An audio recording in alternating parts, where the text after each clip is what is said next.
इस वक्त की बड़ी खबर यूपी के बस्ती से आ रही है। बस्ती पहुंचे सपा प्रदेश अध्यक्ष श्यामलाल पाल। समाजवादी पार्टी के नेता संतराम आर्या को श्रद्धांजलि देने पहुंचे थे सपा प्रदेश अध्यक्ष। बस्ती जिले के टोल प्लाजा के पास सपा कार्यकर्ताओं ने किया जोरदार स्वागत। सपा जिला अध्यक्ष बस्ती विधायक बस्ती सदर महेंद्र नाथ यादव के नेतृत्व में हुआ प्रदेश अध्यक्ष का स्वागत। सीज फायर के सवाल बोले सपा प्रदेश अध्यक्ष श्यामलाल पाल ने कहा कि देश है सर्वोपरि। जातिगत जनगणना के सवाल पर भाजपा पर साधा निशाना। संतराम आर्या की पार्टी के प्रति निष्ठा हर कार्यकर्ता के लिए प्रेरणा स्रोत। श्यामलाल पाल समाजवादी युवाओं का मार्गदर्शन करती रहेगी संतराम आर्या की निष्ठा। स्वागत के दौरान विधायक कविंद्र, अतुल चौधरी, राजेंद्र प्रसाद चौधरी, अरविंद सोनकर सहित तमाम सपा नेता रहे मौजूद।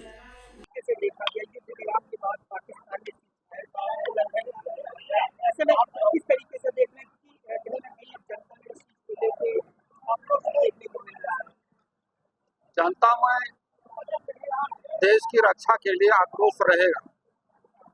जब भी देश में संकट आया है, समाजवादी विचारधारा के लोग और बाबा साहब डॉक्टर अम्बेडकर के संविधान के अनुरूप देश की रक्षा के लिए जिस प्रकार से सदैव नौजवान हमारे वीर सैनिक समर्पित रहते हैं, अपने प्राणों की भी बाजी लगाने में भी कोई कसर नहीं छोड़ते हैं, उसी प्रकार से समाजवादी लोग भी देश की रक्षा के लिए बाबा साहब संविधान के अनुसार अपने आप को देश के लिए समर्पित करते हैं। क्योंकि माननीय नेताजी धरतीपुत्र मुलायम सिंह यादव जी का आह्वान था, देश सर्वोपर है, देश की रक्षा के लिए हमारे सभी समाजवादी पार्टी के लोग अपने प्राणों की बाजी लगा देंगे। देश सर्वोपर है, उसके बाद और कुछ है। जिस तरीके से पाकिस्तान का हमला हुआ, क्या मानते हैं कि रूप से भारत सफल रहा?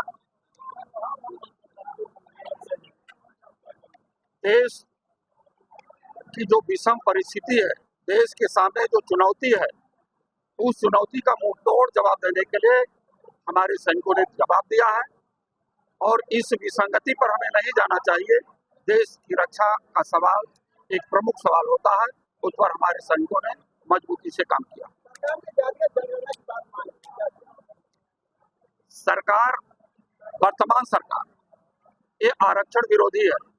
जो सरकार आरक्षण विरोधी है, उसका जाति जनगणना से कोई मतलब नहीं। संविधान कहता है जाति जनगणना हो। जाति जनगणना के आधार पर सभी जात, धर्म के, मजहब के लोगों को राजनैतिक, सामाजिक, प्रशासनिक रूप से उन्हें सम्मानजनक पदों पर रखा जाए। लेकिन वर्तमान समय में 11 साल के भाजपा के सरकार में, डबल इंजन की सरकार में, विश्वविद्यालयों में पीडीए का कोई प्रोफेसर नहीं है, इंजीनियरिंग कॉलेज में पीडीए का कोई प्रोफेसर नहीं है। यही हाल मेडिकल कॉलेज में एक छोटी सी नौकरी प्राइमरी टीचर्स की भर्ती में जिस प्रकार से वर्तमान उत्तर प्रदेश की सरकार ने पीडीए के लोगों के साथ सौतेला व्यवहार किया है, 19,000 नौकरी का छलावा किया है, हाई कोर्ट के आदेश के बावजूद भी बाइकआउट से सुप्रीम कोर्ट में दाखिला करा दिया है। 19,000 पीडीए के लोग रो रहे हैं, उनके माँ बाप तड़प रहे हैं, जो रातों दिन अपनी आंख को फोड़ करके मेहनत करके नौकरियों में जाना चाहता है। ये भारतीय जनता पार्टी, उत्तर प्रदेश और केंद्र की सरकार नौजवानों को नौकरी नहीं देना चाहती है, उनको सांप्रदायिक मुद्दों पर ले जाकर के हिंदूवाद, मुसलमानवाद, मंदिर मस्जिद के झोंकों में ले जाना चाहती है।